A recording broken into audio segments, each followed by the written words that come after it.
Alright, so good morning guys. Hopefully it's morning when this video is being played. So it's evening when I'm recording it, just so you know.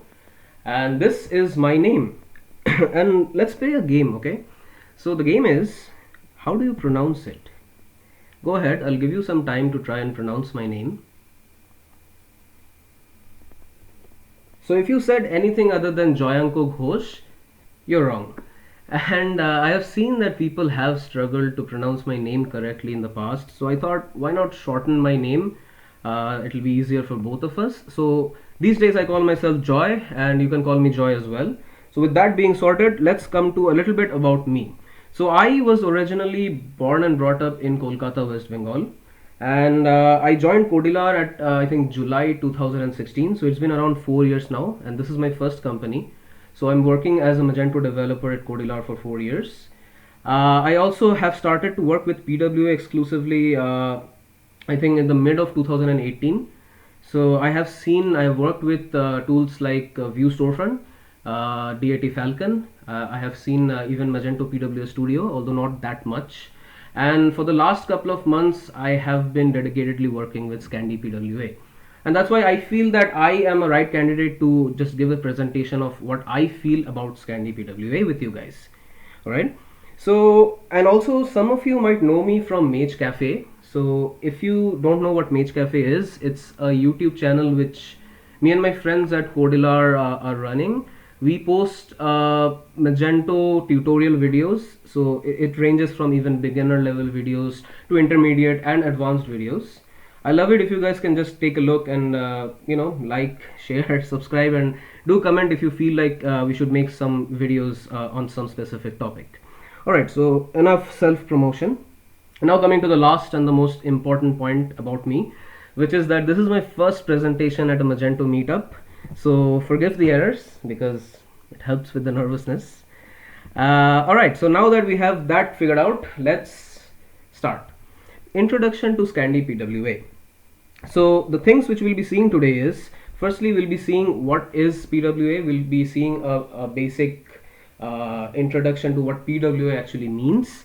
Then we'll be seeing the features of ScandiPWA and how that specifically fits to the Magento ecosystem. We'll also see the ScandiPWA's architecture because they do things a little bit differently, and it's good to have an architecture in your mind while programming in any framework so that we know how they want us to do things. And then we have a drum roll for the announcement. So let's keep that a secret for now. I'll reveal it at the end. Have patience. And then at the end, we'll do some custom development in ScandiPWA. So we're not gonna actually, I'll not start coding in front of you guys because then the session will go on till evening. And it's a Saturday, so I don't want to waste your time. So what I'll do is I will take a sneak peek into the source code of ScandiPWA, and I'll show you some of the tricks and tips which we use to actually program in ScandiPWA, and we'll probably take an example and see how ScandiPWA solves it. Alright, sounds good? Cool. Let's start with the first one. What is PWA? So if you think about it, PWA technically means nothing. PWA is more of a marketing term, and if you think about it technically, PWA is just an aggregation or a combination of a couple of different things.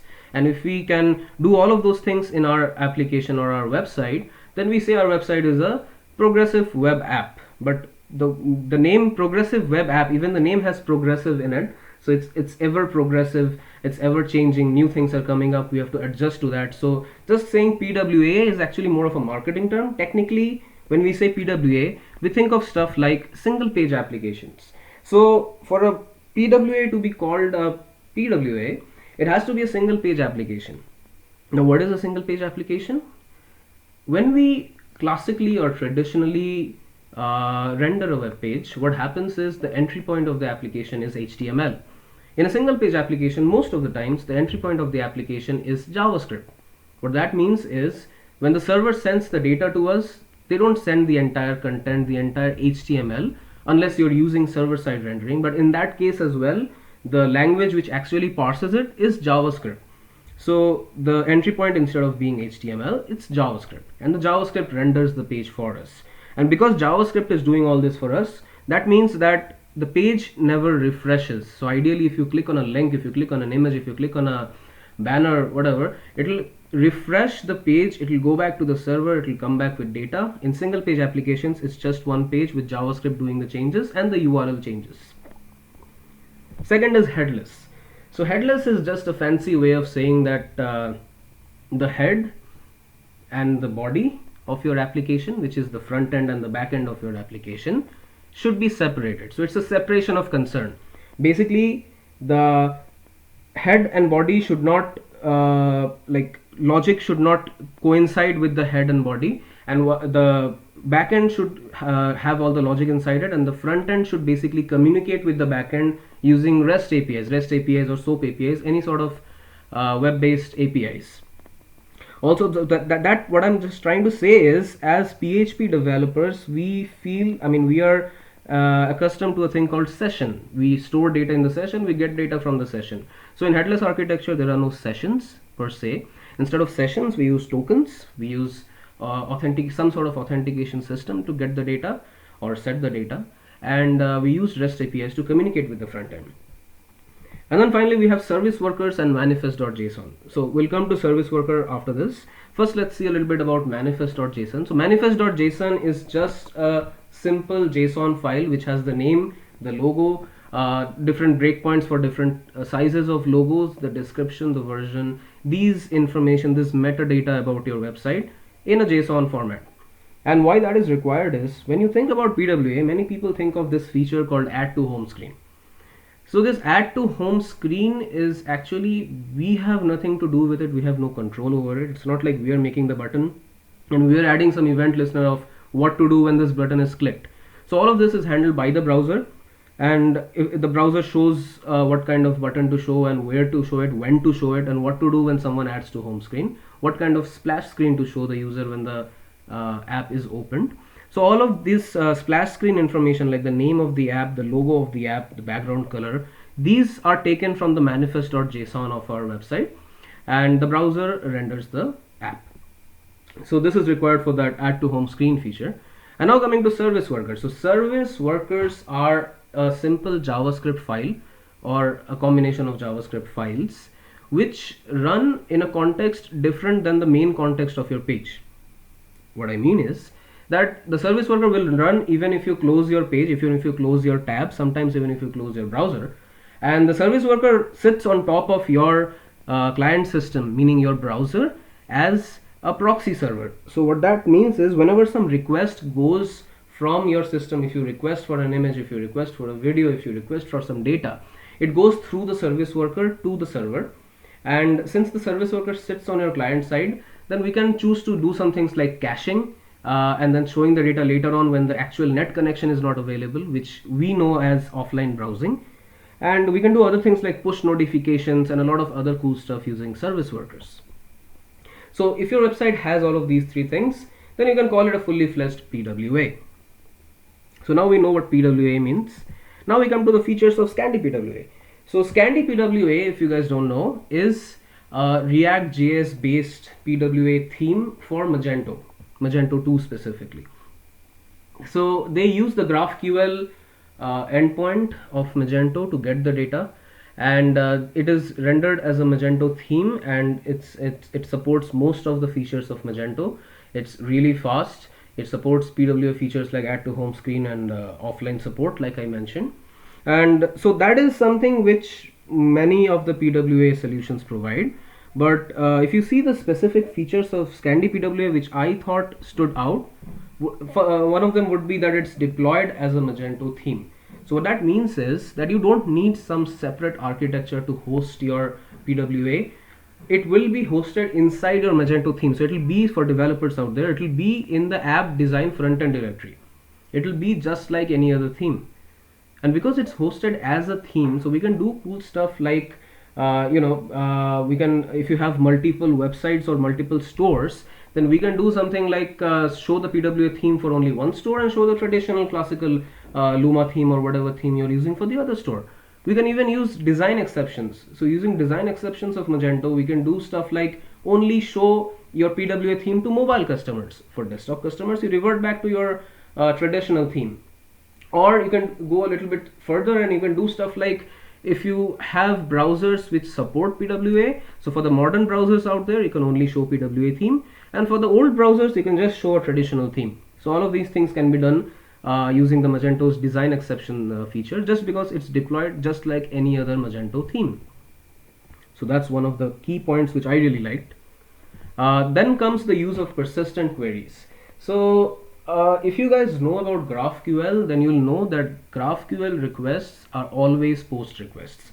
There's nothing called a get GraphQL request or a put, delete, update. It's always post.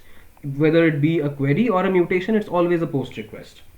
And since it's always a post request, we cannot cache it. It doesn't make sense to cache post requests, right? We don't want to cache add to cart of some customer and show that same response to every other customer out there.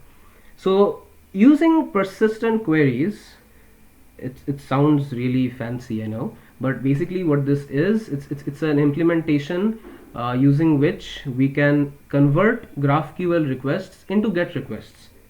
So ScandiPWA has implemented this on their own, in their own way, but you can do a little bit of Google search. I won't go into that much in depth of how persistent query works exactly, but basically the thing which we need to know is, using persistent queries we can convert some of the, so not all, again add to cart need not be cached, but some of the requests like fetching of the categories, fetching of the products, fetching of the CMS pages, any sort of fetching, these can be converted into GET request and then cached using any caching system. So that is the second thing. And then finally we have the complete support of CMS.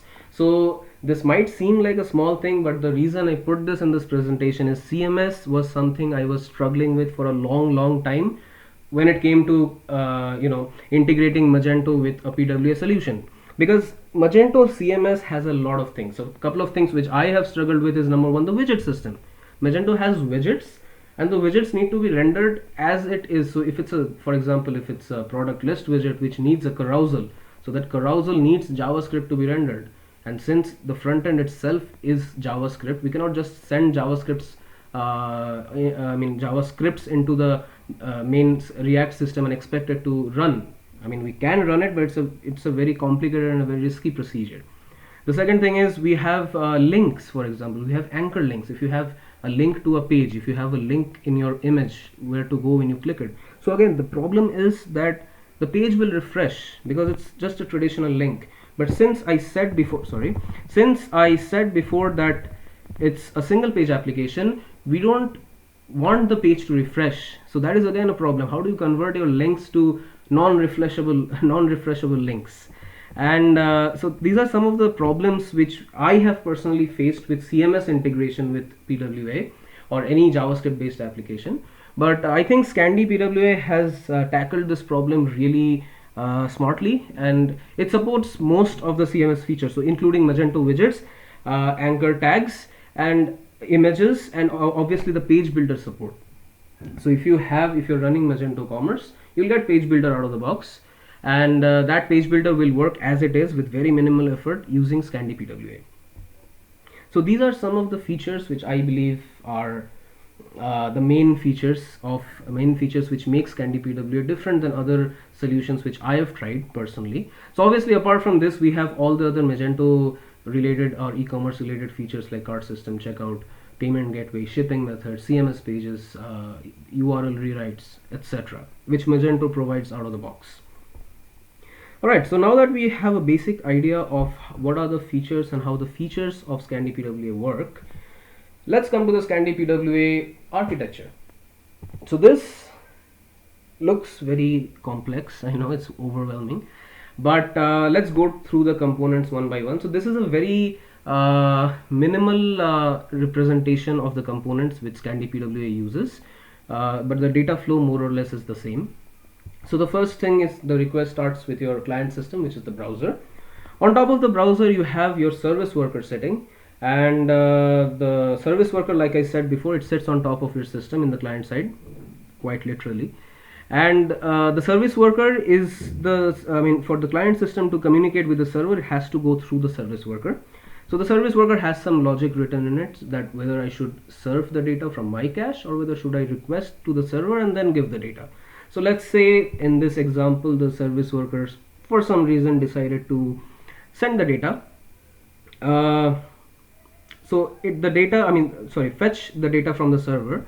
So that goes to the ScandiPWA system. So this part is the React theme, you can say, the actual React application which has the JavaScript and the CSS. So this is what shows the actual UI, and this is what actually fetches the data from the server and shows it to the user. So in order to show the data to the user, the ScandiPWA system will need to do some fetch requests to fetch images, to fetch data, to fetch whatever images, videos and things like that, logos and all. So those fetch requests actually go to Varnish. So ScandiPWA recommends you have a Varnish on top of your Magento to make it even faster. And the Varnish will have two types of requests coming towards it. So one would be static medias like images, HTML, audio, video, etc. So for that, it directly sends it to Magento. The Varnish directly sends it to Magento if it doesn't have a cache of it already. And Magento gives back the data, which is again brought back to Scandi, and Scandi shows it. The other type of data which Varnish might receive are the actual data requests or data posts, which is like the GraphQL entities basically, because Scandi communicates with Magento only using GraphQL. So in that case, it goes to the GraphQL service, and here the actual persistent query magic happens, and we get to know if it's which resolver will resolve this GraphQL request, and that goes to Magento. Magento has some resolvers which will communicate to the Magento models and get the data and return the data to GraphQL. From here it comes back to Scandi, and from here it goes to the service worker, which again caches it and then gives it to the browser. So this is the entire data flow of what happens when the application is running ScandiPWA on top of Magento. I'll give you some time to just process all of this.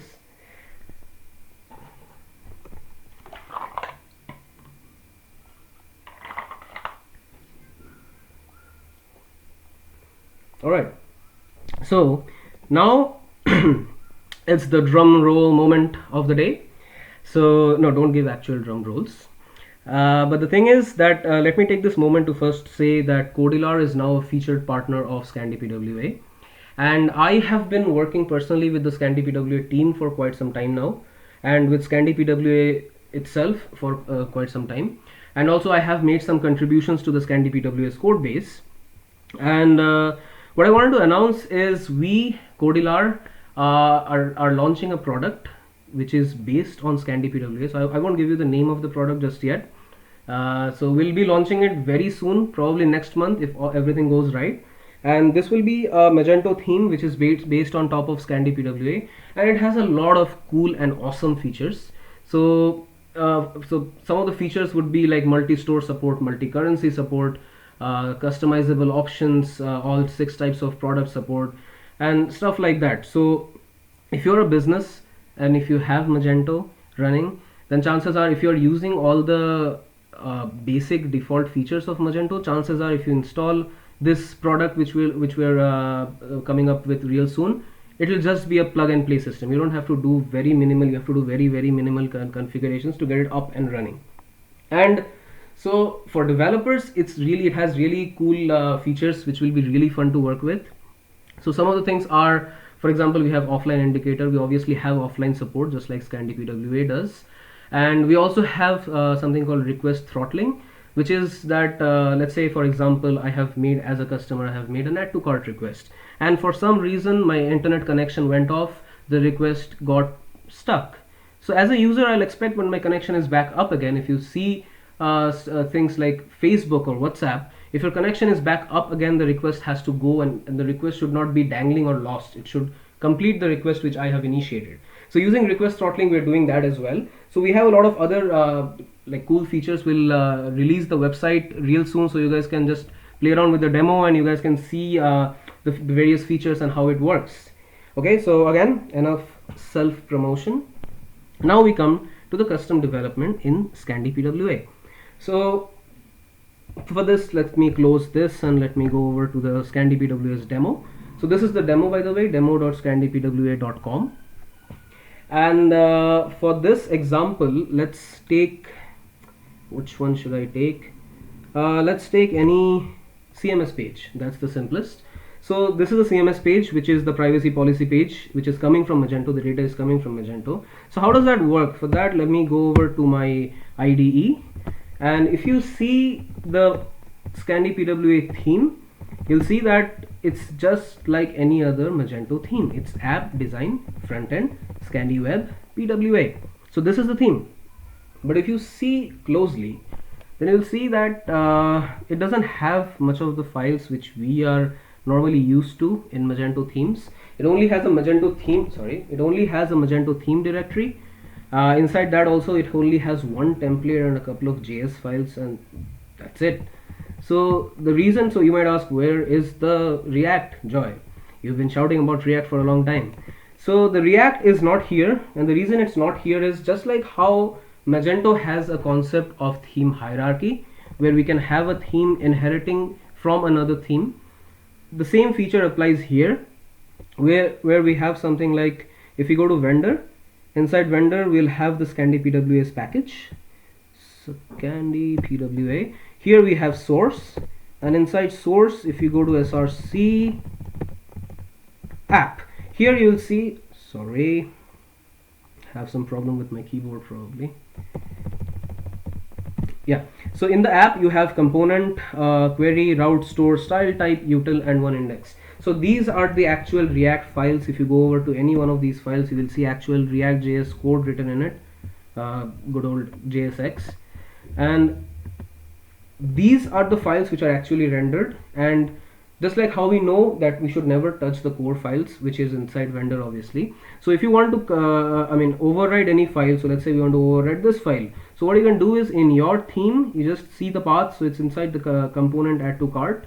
In this example, you can just go over to your themes, src app, make a component directory, make an add to cart directory, and just add it there. So like that you can override any theme, and you can even extend the main classes of the core themes, and you can make your own functionality changes if you want.